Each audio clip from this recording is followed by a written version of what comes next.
이스라엘이 금송아지 우상 숭배한 사건은 하나님이 당신의 택한 백성마저도 진멸시키겠다는 그런 격분을 불러일으켰습니다. 그래서 모세가 하나님의 약속과 이름을 붙들고 간절히 기도했더니 적극적으로 가담했던 3,000명만 심판했습니다.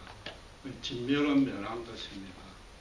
그런데 모세가 보기에는 나머지 백성들도 행동으로는 옮기지 아니했어도 여전히 하나님을 거역하기는 마찬가지라고 보고 다시 또 자기 이름을 하나님의 생명책에서 지우는 대신에 제발 동족의 잘못을 용서해달라고 호소를 했습니다.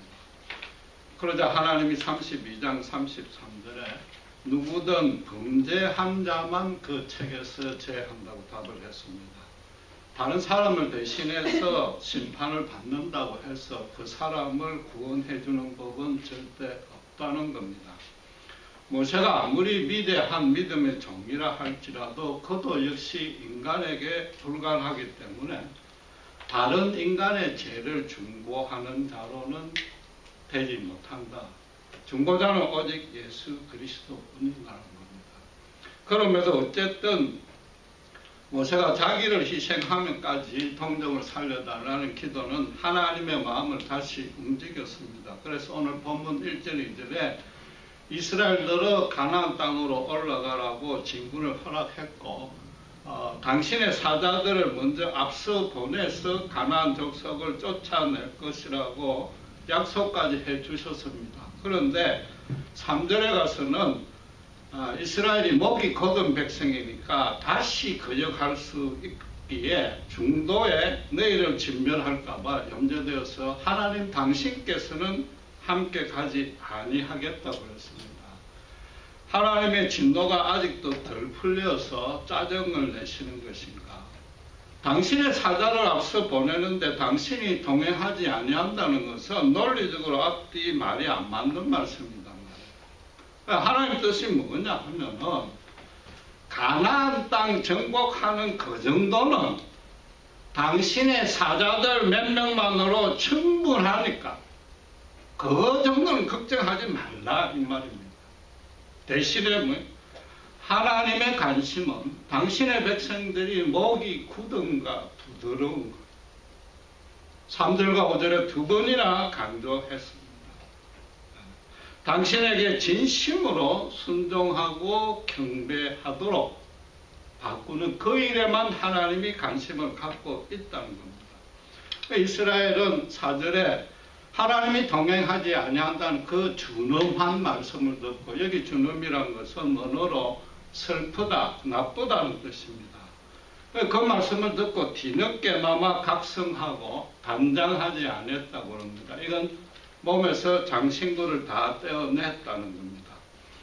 고대인들은 물론이고 오늘날 현대인들도 마찬가지로 큰 비극적인 사건이 있거나 장례식 같은 때 슬픔을 표시하기 위해서 장신구를 부착하지 않는 겁니다. 하나님이 동행하지 아니하겠다는 것만큼 큰 불행이 없기 때문에 이들은 분명히 그 금송아지 사건에서 진심으로 회개했던 것 같습니다. 그런데 문제는 5절에 이스라엘이 자발적으로 단장을 하지 아니했는데 하나님이 다시 또 장신구를 떼라고 명령했고 그래야만 다음 일을 내가 진행하겠다고 말씀했습니다. 그리고 6절에 보시면은 이스라엘은 호렙산부터 그날 이후부터 장신구를 차지 아니했다고 합니다. 그렇다면 과연 이 장신구가 하나님을 거역하는 문제, 목이 걷어지는 문제와 어떤 관계가 있는가? 물론 우선 당장 생각나는 것은 다시는 금송아지를 만들지 말라는 것. 그게 1차적인 의미인 줄 쉽게 알 수 있습니다. 그러나 몸에 부착만 안 했다 뿐이지 계속 갖고 있다면 언제든지 그럴 수 있단 말이에요. 그렇다면 신자는 세상 사람과 달리 검소하고 단정한 옷차림을 해야 되고 그 여자들은 귀걸이, 목걸이를 아예 해서는 안 된다는 뜻인가? 여러분 이건 당시 상황을 좀 아셔야 됩니다. 고대에는 장신구 안에 자기들이 섬기는 우상 신상이 조각이 되어 있습니다. 창세기 35장 1절에서 4절 보면은 야곱이 이방 땅에서 이제 도피 생활을 마감하고 가나안 땅 고향으로 귀향하는 중에 하나님이 꿈에 나타나서 반드시 이 땅을 기업으로 주겠다고 약속하셨던 그 베델에 도착했습니다. 베델에 도착하고서 제일 먼저 한 일이 처자식과 동행한 종들이 혹시라도 갖고 나왔을지 모르는 이방 신상은 물론이요, 금고리, 귀고리까지 다 수거해가지고 땅에 묻어버립니다. 그 이유 때문입니다. 그리고 또 여러분 잘 아신 대로 사도행전 19장 후반부에는 바울이 에베소에 가서 복음을 전파했는데 거기 은장색 데메드리오가 아데미 여신상도 안 팔릴 뿐더러 그걸 새겨놓은 장신구까지도 안 팔리니까 영업 방해한다고 고발을 하고 바울이 큰 곤욕을 치렀습니다. 신자가 그 당시에 신자가 에베소에 방문해서 무심결에 기념품을 구입할지라도 그게 장신구로 그치지 아니하는 겁니다. 알게 모르게 영적으로 오염될 뿐만 아니라 최소한도 우상숭배에 대해서 자꾸만 무감각해 줄 수 있는 겁니다. 여러분, 바울은 분명히 이 체험에 근거해서 데살로니가 전서 5장 22절에 뭐라고 선언했습니까? 악은 모든 모양이라도 버리라. 모든 형상이라도 버리라. 에베소에서 사역한 게 AD 53년이요. 데살로니가 전서가 기록된 게 AD 55년으로 봅니다. 그냥 무슨 죄든지 짓지 말라는 게 아니라 그 말씀 안에 그런 배경이 있단 말이에요. 야곱이 그 말씀대로 모든 악을 땅에 묻었습니다. 모든 악의 형상을 땅에 묻자 창세기 35장 5절은 하나님께서 사면고를 크게 두렵게 만들어가지고 야곱을 쫓는 이가 없어졌더라. 그렇게 선포하고 있습니다. 야곱이 예삼촌 라반에 있던 땅에서 갖고 온 겨우 그것 이제 다 없앴는데 하나님은 먼저 가셔서 야곱이 앞으로 맞닥뜨릴 모든 고을들, 그곳에 있는 모든 흑암의 세력을 하나님이 앞서가서 그걸 땅에 다 묻었단 말이에요. 아브라함이 믿음으로 순종하니까 하나님의 큰 역사가 일어난 겁니다. 그리고 살펴보진 않았는데 출애굽기 32장 24절에 아론이 뭐라고 그러는가 하면은 금송아지 사건 때문에 모세가 크게 야단을 치자 백성들이 금고리를 다 가져왔는데 그걸 불에 던져 넣었더니 금송아지가 돼서 나섰지다 이랬단 말이에요. 이거 뭐 초등학생이 들어도 유치하고 황당한 변명입니다. 그래서 간혹 이런 성경에 이런 식의 구절이 있는데 이런 구절을 볼 때마다 하나님의 대변인 역할을 했고 나중에 대제사장인 아론이 초등학생도 핑계대지 못할 변명을 했으니 이건 사실이 아니다. 이건 픽션이다. 이렇게 비방을 합니다. 여러분, 성경이 얼마나 정밀한 기록인지 모릅니다. 오히려 이런 구절 때문에 하나님이 더 증명이 됩니다. 정밀하다는 기록은 사실이니까 정밀합니다. 사실이 아니면 어딘가는 그 들통이 나기 마련이단 말이에요. 그게 무슨 말인가 하면 모든 금고리에 송아지 형상이 이미 새겨져 있더라. 그걸 다 모아가 불에서 녹았더니 더 큰 송아지가 만들어졌다. 그걸로 만들었다. 무슨 말이에요? 이미 있는 형상이고 거기에 내가 더 보탠 건 없습니다. 말도 안 되는 개변을 한 거죠. 결국 하나님이 장신구를 떼라는 말은 그 모든 장신구가 작은 우상이라는 거예요. 우상, 당시로. 금성화대 사건은 어떻게 보면 하루 저녁에 그냥 일탈한 겁니다. 술 먹고 신나게 한번 타락한 건데 몸에 그런 우상을 매일 달고 있단 말이에요. 매일 우상 숭배하고 있단 말이에요. 왜 하나님이 그걸 모두 제거하라는 겁니다. 그런데 문제는 저희가 정말 생각해 볼 문제는 출애굽 당일날 하나님이 그걸 지독하게 했단 말이에요. 그걸로 이제 금송아지 만들었단 말이에요. 지금 와서 다시 또 그걸 제거하라고 그러면 처음부터 아예 주지 마시든지. 결국 금송아지 타락의 궁극적인 원인은 하나님이 제공한 것 아닌가? 그게 아니라면은 하나님이 계획을 잘못 세웠다가 뒤늦게 수정한 것은 아닌가? 그걸 살펴봐야 되죠. 여러분, 성경을 묵상할 때 제가 강조하지만 항상 인간이 타락한 본성은 어느 시대나 어느 사회에서나 똑같다는 걸 전제로 하고 성경을 보셔야 됩니다. 그 사람들이나 오늘 우리나 똑같단 말이에요.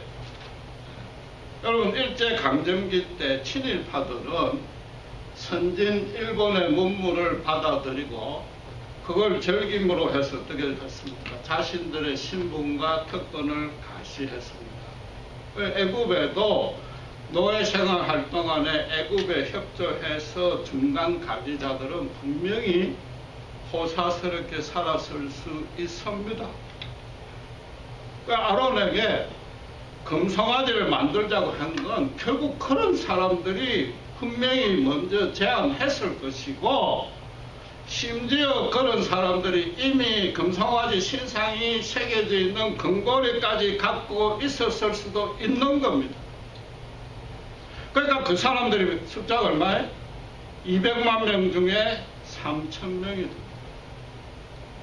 여러분, 성경에 구체적인 언급이 없다 할지라도 당시 상황으로 봐서는 충분히 그럴 수 있다.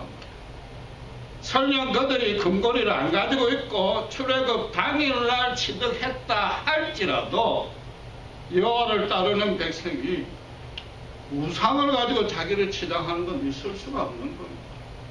하나님이 그걸 다 아시고 지금까지 그냥 묵인하고 있는데 금송아지를 만들어 놓고 직접 이제 뭐 술 먹고 춤추고 난리를 치니까 하나님이 뭐예요?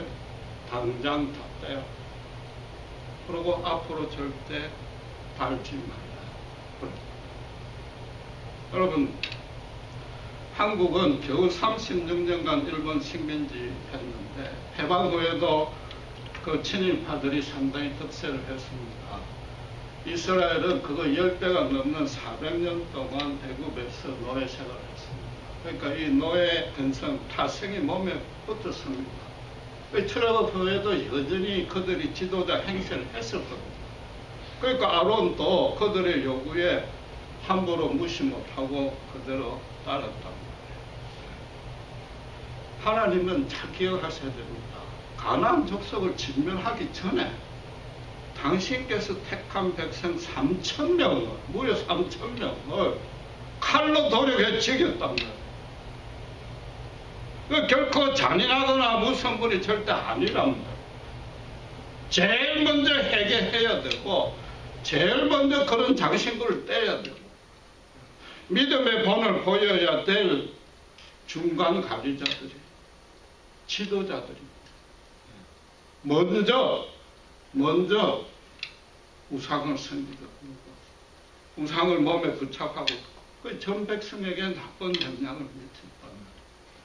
하나님이 참으시다가 그 지연 제대로 공명정대하게 심판하신 겁니다. 여러분, 여기서 제가 여러분에게 한 가지 묻고 싶은 질문이 있습니다. 하나님이 금을 가져라 취득하라고 말할 그날에 이스라엘이 금송아지를 만들어 놓고 배교할 것을 미리 아셨겠습니까? 몰랐겠습니까? 당연히 미리 아셨죠. 미리 하셨던 겁니다. 전지전능 하나님이시니까 몰랐을 리 없다. 그렇게 단순하게 생각하지 마시고 다시 강조하지만 성경 안에서 답을 찾으시고 그걸 하나님의 성품과 속성에 비추어 봐야 된다. 제일 먼저 창세기 뭐가 나오나? 아담에게 자유의지를 주실 때 아담이 그 자유의지를 가지고 악한 사탄을 택할 것을 하나님은 미리 아시고도 주셨단 말이에요. 그 이유는 뭐예요? 인간을 절대 기계나 짐승으로 만들지 않겠다는 겁니다. 스스로 분별력을 가지고 결정하고 순종하고 헌신할 수 있는 인격적인 존재로 만들고 싶었단 말이에요. 자유의지를 준다고 해서 무조건 제 멋대로 사용하라는 뜻이 아니라 선하신 하나님을 따르라고 주었더니 이 인간이 악한 사탄을 택했다. 인간의 책임이다. 하나님이 그렇다고 계획을 잘못 세운 것도 절대 아니단 말이에요. 왜 그래? 그 이유는 딱 하나 있잖아요. 창세전부터 예수님의 십자가 구원의 경륜을 미리 마련해 놓으셨잖아요. 하나님은 오직 당신을 진정으로 입술로 저여줘야 하는 게 아니라 정말로 기쁨에 넘쳐가지고 감사함으로 자발적으로 따르는 것만 원하신단 말이에요.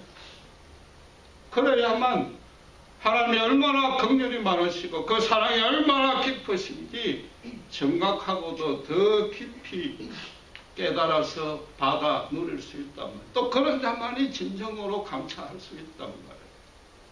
진정으로 감사하면 야곱처럼 또 큰 역사가 일어난단 말이에요. 너희 스스로는 결코 구원할 수가 없다. 선해질 수도 없다. 유일하시고 완전하시고 영원토록 선하신 하나님에게 모든 걸 의탁하라. 그래서 자유의지를 주신 것이죠. 그래서 지금 또 금도 주신 것이다. 애굽에서 은금을 취득해 한 거는 나중에도 또 살펴보겠지만은 언약궤를 비롯해서 가나안 땅을 정복할 때 하나님 나라를 건설할 때 그 자금이 얼마나 많이 들겠습니까? 그거 하라고 준 겁니다. 그러니까 지금 장신구를 떼서 떼라고만 했지 야곱처럼 땅에 묻으라고 하지 아니했단 말이에요. 하나님의 계획과 뜻은 단 한 번도 선하지 아니한 때가 없는 겁니다. 에덴에서 아담이 악용한 것처럼 지금 이스라엘도 그 아담의 후손으로서 원죄하에 있기 때문에 금송아지 쪽으로 간 겁니다. 하나님은 또 금송아지로 배역할 걸 알고도 주셨단 말이에요. 그럼 그 후에 사후 대책이 없었다면 하나님의 직무유기가 되겠죠. 에덴 동산에서 십자가 예비가 되어 있었기 때문이고 지금 여기서도 이스라엘이 그걸 구원하실 하나님만의 방안이 분명히 있었단 말이에요. 여러분 아다시피 애굽에서 가나안에 가는 최단 거리는 그리고 가장 편하게 갈 수 있는 길은 지중해 연안의 해안길입니다. 그건 며칠 만에 가나안에 가는데 출애굽기 13장 17절에 이스라엘이 전쟁을 보고 두려워서 애굽으로 돌아갈까 염려해서 홍해 강약길로 우회시켰다고 그럽니다. 우선에 거기에 뭐가 있습니까? 애굽 국경수비대가 있습니다. 그러나 홍해에서 애굽의 최정예 전차군단도 모세의 호령 한마디로 수장시킨 하나님입니다. 그 애굽 국경수비대 그건 아무 문제도 아닙니다. 정작 문제는 따로 있는데 야곱이 기약할 때 그 사명 고울들로 하나님이 먼저 겁을 주었다시피 지금 똑같은 일을 하시는 겁니다. 지금 히브리인들이 애굽에서 모든 검은 보화를 다 갖고 나왔다는 게 이미 임금 마을에 소문이 다 난 겁니다. 이스라엘은 무장도 안 했고 전쟁 경험도 없고 부녀자, 어린이, 노약자 다 데리고 지금 도보로 행군하고 있으니까 아주 천천히 가고 있단 말이에요. 그게 이미 소문이 다 났단 말이에요. 그럼 이만큼 완전 거짓되니까 이방 족속에 먹잇감이 되는 게 없단 말이에요. 애굽이 어느 나라입니까? 세계 최강 아니에요. 그 중앙은행의 금고를 다 틀어가 나온 그런 셈인데, 그럼 그냥 뭐 자기 것이다, 그게. 그런데 해변길로 가면 당시에 철기 문명이 개발되어서 당시로서는 첨단 무기를 가지고 있는 브레셋이 딱 버티고 있다. 이스라엘을 거리로 데리고 가면은 그 모든 자들을 상대를 다 해야 돼. 가나안 땅에 들어가기 전에 이미 탈진을 하고, 그렇다고 해서 하나님이 일일이 그들 대적들을 기적적인 권능으로 죽일 수는 더 없단 말이에요. 다시 말씀드리지만 하나님은 당신께 복종케 하거나 믿음을 갖게 하는데 절대 강요하는 법이 없습니다. 하나님이 이스라엘을 제사장 나라로 세웠다는 자체가 뭐예요? 이방을 사랑한다는 뜻이잖아요. 이스라엘을 이 땅의 형통만 추구하는 그 이방 족속들 앞에 하늘의 생명책에 이름이 적힌 자답게, 정말 하나님을 사랑하는 자답게 서로 자기를 희생하고 모세가 기도한 것처럼 상대를 살리는 그런 아름다운 공동체를 갖고 나가는 모습을 그들 앞에 보여라. 그래서 그들도 그게 너무 좋아서 요 앞으로 돌아오게 하라. 그게 제사장 나라를 세운 뜻인데 어떻게 그걸 이방을 진멸할 수가 있느냐 말이에요. 하나님은 이방도 한 번도 힘으로도 아니요, 오직 사랑으로만 정복하기를 원하셨단 말이에요. 가나안 땅 정복할 때 모든 자를 진멸하라는 게 절대 하나님의 본심이 아니었단 말이에요. 오늘 본문에도 뭐라고요? 여호와의 사자가 그들을 진멸하는 게 아니고 뭐라고? 먼저 가서 다 쫓아낼 것이라고 했다. 대신에 어떻게 했어요? 이스라엘을 그 석 같은 해변길을 가지 않냐고 강야로 이끌었단 말이에요. 이방을 죽이는 대신에. 그걸로 가면 이방들을 다 죽여야 될 거 아니에요. 홍해 많은 땅을 건너게 했어요. 정말로 진짜 먹을 것 하나 없는데 들어가면 꼼짝없이 죽을 수밖에 없는 그곳으로 이끌고 들어갔단 말이에요. 그 이스라엘은 400년 동안 애굽에서 노예 생활만 했으니까 강야가 어디 있는지도 모르고 그 강야가 얼마나 무서운지도 정말 모른단 말이에요. 그러니까 물이 없거나 먹을 거 없으니까 그 자리에서 그냥 곧장 하나님한테 불평할 수밖에 없어요. 이스라엘로서는. 하나님도 그 사정을 다 아니까 일일이 벌을 안 주고 야단 안 치고 다 들어주셨단 말이에요. 그러나 다른 민족들은 어떻습니까? 아무리 그 보물이 탐나도 들어가면 죽는데, 돈보다 자기 생명이 먼저인데 그걸 아니까 일찌감치 축익을 포기했단 말이에요. 그 중에 끝까지 미련을 못 버린 족속이 누구예요? 우리 이미 배운 대로 아말렉 족속. 아말렉 족속이 이스라엘이 강야 들어가기 직전에 덤볐다가 어떻게 됐어요? 모세와 아론과 훌이 하루 종일 손을 하늘을 향해 들고 기도하는데 여호와의 권능이 있면서 무참하게 지금 무기도 하나도 없는데 몽둥이하고 돌멩이에 맞아가지고 패퇴해가 도망갔단 말이에요. 그럼 결국 하나님이 금송아지를 만들 걸 아시고도 검을 준 것은 아담에게 자유의지를 준 것과 똑같이 당신에 대한 믿음을 테스트하려고 주셨단 말이에요. 그리고 그 믿음을 지킬 수 있는 것, 그 믿음이 뭔지 정답까지 이미 다 가르쳐 주셨어요. 어떻게? 먹고 마실 것 단 하나 없는 강야에서 그 검은 보화가 무슨 의미가 있느냐? 나중에 무거운 짐밖에 더 되지 않느냐? 그렇게 원망하는데도 반석에서 생수를 내시고 하늘에서 만나와 매출하기를 하나님이 내려주셨다. 내 생명을 주관하는 자가 과연 누구냐? 돈이냐? 과연 누구냐? 정말로 의지해야 될 유일한 존재가 누군가? 제발 깨달으라. 이미 다 보여주셨단 말이야. 거기다가 어떻게 돼 있어? 정말로 죽음의 땅 문자 그대로 데스밸리로 이끌었는데 그 무슨 뜻이? 이스라엘을 보호할 뿐만 아니라 나중에 신정국가를 세울 자금 검언부하도 지키기 위한 것이다. 이스라엘과 하나님 둘 다 승리할 수 있는 완벽한 계획인데다가 더 중요한 것은 이방인들을 살려주는 거죠.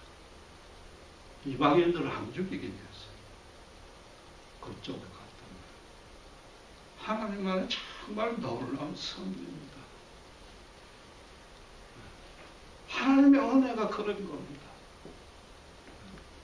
그래서 특히 제사장날의 소명이 무엇인지 그게 얼마나 소중한 것인지 그걸 어떻게 수행할 수 있는지를 강야를 통해서 지금 가르치고 있다. 이미 정답을 다 봤는데도 결국 이 이스라엘 백성은 믿음의 시험에 실패했습니다. 그것도 피 뿌리고 죽기까지 지키겠다고 맹세했는데 겨우 40일 만에 너무 쉽게 실패했습니다. 그들이 실패한 이유가 뭐겠습니까? 애국으로 과연 돌아가고 싶었을까? 그건 아니라고 봅니다. 돌아가면 당장 큰 벌을 줄 거 아니에요? 아무리 검은부하 다시 돌려준다 해도 또다시 노예 생활로 덮들 것이고 아무리 인간 본성이 놀고 먹는 걸 좋아한다 해도 그래도 자기 민족의 자존심이 있지 돌아가지는 아니했을 거다. 그런 마음으로 그런 건 아니다. 그럼 성경 안에 또 답이 있답니다. 금송아지 만들 때 뭐라고 그랬어요? 우리를 인도해낸 모세는 어떻게 되는지 모르겠다고 그랬죠. 모세가 눈에 안 보인다고 그래요. 여호와 하나님 처음부터 끝까지 콧배기도 안 보이더라. 그건 뭐예요? 우리를 인도해낸 우리 뜻대로 마음대로 둘이 먹을 수 있는 신을 우리가 만들어서 이왕이면 좀 하려하고 풍요하고 다산을 생산을 보장해주고 그러려면 힘이 센 신이 필요하니까 그런 형상을 만들어가지고 우리 곁에 모셔놓자. 항상 힘들 때마다 불안할 때마다 그 신 보고 우리끼리 위로 좀 얻자. 또 그래서 그 신상한테 가려면 또 가야 되니까 어떻게? 장신구에도 그걸 새겨가지고 아예 몸에 달자. 오늘날 똑같은 형태가 벌어지잖아요. 불신자들이 부적을 지니잖아요. 부적을 칩니다. 인생에서 전혀 예상도 못하고 자기도 통제도 못하는 큰 불행이 닥치는 걸 자기들도 아는 겁니다. 그러니까 어떻게 하든지 액땜만 막 하자. 내 계획대로 뜻대로 인생이 안 되더라고요. 가시적인 어떤 뭔가 자기를 위로해 줄 수 있는 형상을 하나 몸에 지녀야 되겠어요. 그러니까 이왕이면 글자가 복잡하고 뜻도 모르게끔 적어놔야 더 신명해 보이잖아. 그걸 또 돈을 주고 사. 100만 원, 1000만 원 주고. 인간이 만든 신이고 인간이 만든 형상인데 그게 무슨 능력이 있습니까? 그렇잖아요. 우리가 우리를 스스로 생각해도 불완전하고 연약하고 죄에 찌들어 있는데 타락해서 스스로 구원할 수 없는데 그걸 만들어 놓고 그걸 구원자라고 하고 거기서 위로를 받는다. 전혀 능력이 없는 거죠. 지금 하나님이 금송아지를 주고 금을 주었을 때 송아지를 만들 걸 배역할 걸 분명히 아시고도 믿음의 시험을 하기 위해서 준 게 그걸 가지고 우상으로 만들 것이냐 안 만들 것이냐 그런 단순한 얘기가 아니란 말이에요. 눈에 보이지 아니하는 하나님을 따를 것인가? 눈에 보이는 것, 그 여건과 환경 때문에 불안해서 가시적인 것, 이왕이면 화려하고 풍부하고 사치스러운 것, 힘세 보이는 것, 사람의 눈치를 보며 그걸 따를 것이냐? 그 둘 중에 하나를 지금 시험했단 말이에요. 그 시험을 이길 방안도 하나님 다 주셨잖아요. 출애굽 이후부터 지금까지 하나님 당신이 어떤 분인지 보여주셨고, 배교하기 직전에 어떻게 십계명을 주셨다. 배교하기 직전에. 다른 신은 없다. 특별히 뭐라고? 보이는 형상을 만들어서 절대로 섬기지 말라. 하나님 당신이 안 보이니까. 당신이 역사하시는 모습도 눈에 보이는 것과는 다르다. 이 뜻이에요.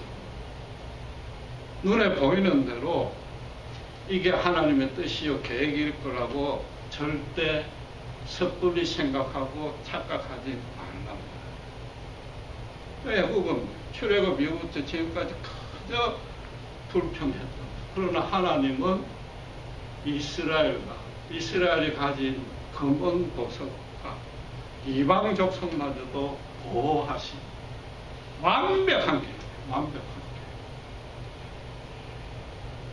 우리 눈에는 괴롭고 억울하고 도무지 이해도 안 되고 감당하기 너무 벅찬 그런 고난 가운데 정작 하나님의 더 엄청나고 오묘하고 정미하며 풍성한 은혜와 사랑이 들어가 있습니다.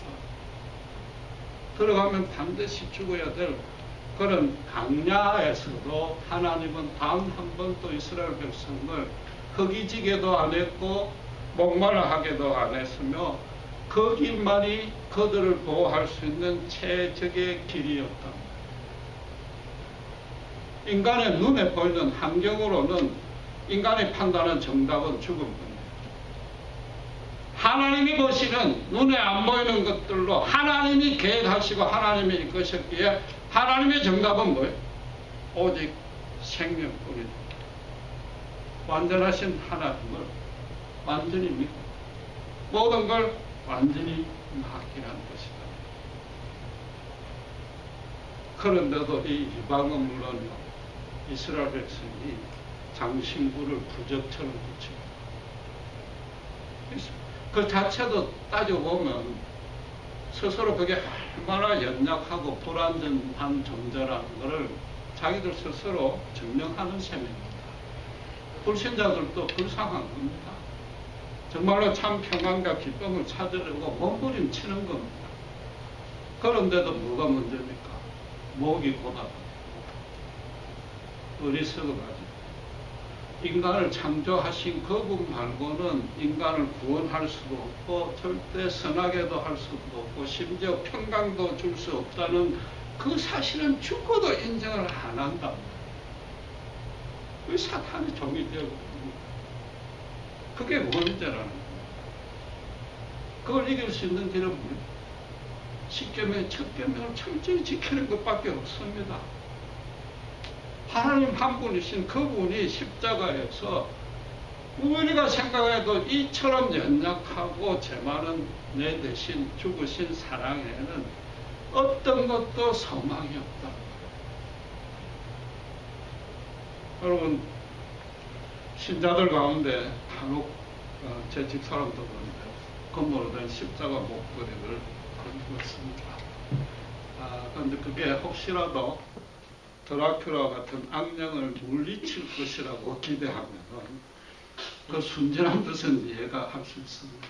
우리가 연약한 일종의 몸부림입니다. 그러나 엄격히 말하면은 불신자가 부적을 갖고 다니는 것과 똑같은 일입니다. 오늘 장신구를 떼라 하면 하나님의 명령을 기당을 부려야 되고 바울 사도가 말한 악은 모든 모양이라도 버리라는 거기에 해당된다. 예수님이 십자가에 죽으신 뜻이 뭐예요? 은금으로는 절대 만족할 수 없다. 하나님만이 너희에게 만족과 기쁨이 된다. 이제는 그런 부적 같은 거 몸에 지닐 필요가 절대 없다. 내가 십자가에서 다 해결하고 죽었습니다. 대신에 십자가를 거는 생각이 어떻게 이스라엘 사람들이 할례를 몸에 평생 지니고 세마를 임 앞에 표를 만들어가 항상 하나님을 사랑했듯이 이 연약하고 죄로 찌든 저를 바로 세워주실 분은 주님뿐입니다. 주님의 십자가뿐입니다. 그 외에는 소망이 없습니다. 그런 뜻으로 목에 걸고 있다면 그건 오케이. 또 호렙산 이후부터 예수 믿고 난 이후부터 이제는 내가 사는 것은 오직 십자가 은혜 아닙니다. 거기다 또 하나 더 보태야 됩니다. 내 인생을 살아갈 목적이 부적을 지내야만 겨우 평강을 찾는 아직도 저 어리석은 사람이 너무 불쌍하니까 저들에게 십자가를 평생 전하겠습니다 하는 뜻으로 목에 걸고 있다면 완벽한 거죠. 그건 오케이.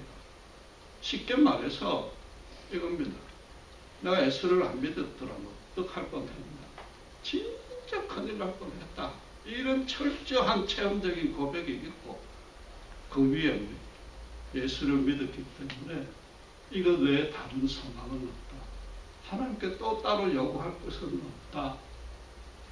그 고백으로 매일 살는 것. 그게 십자가의 뜻인 겁니다. 기도하겠습니다. 하나님 아버지 늘 감사합니다. 호렙산에서 장신구마다 완전히 빼라고 하신 가운데 별로한 십자가에 구원의 경륜이 있음을 압니다. 우리는 너무 연약하고 죄에 찌들어 있으면 불안전합니다. 무엇이라도 눈에 보이는 것을 찾기 원하고 가시적인 환경에 우리의 믿음마저 소망마저 흔들릴 때가 많습니다. 그 자체가 얼마나 우리가 연약하며 예수님의 십자가 외에는 소망이 없음을 증명하는 것입니다. 정말 예수를 믿은 이 놀라운 은혜 다시 한번 희하게 간직하시고 아직도 이 사랑을 모르는 목이 굳은 백성들 앞에 우리 스스로 우리 목을 부드럽게 맞춰서 먼저 찾아가 섬기고 주님을 전하는 참된 제사장 나라가 다 될 수 있도록 축복해 주시옵소서. 감사합니다. 예수 그리스도의 이름으로 기도드렸습니다. 아멘.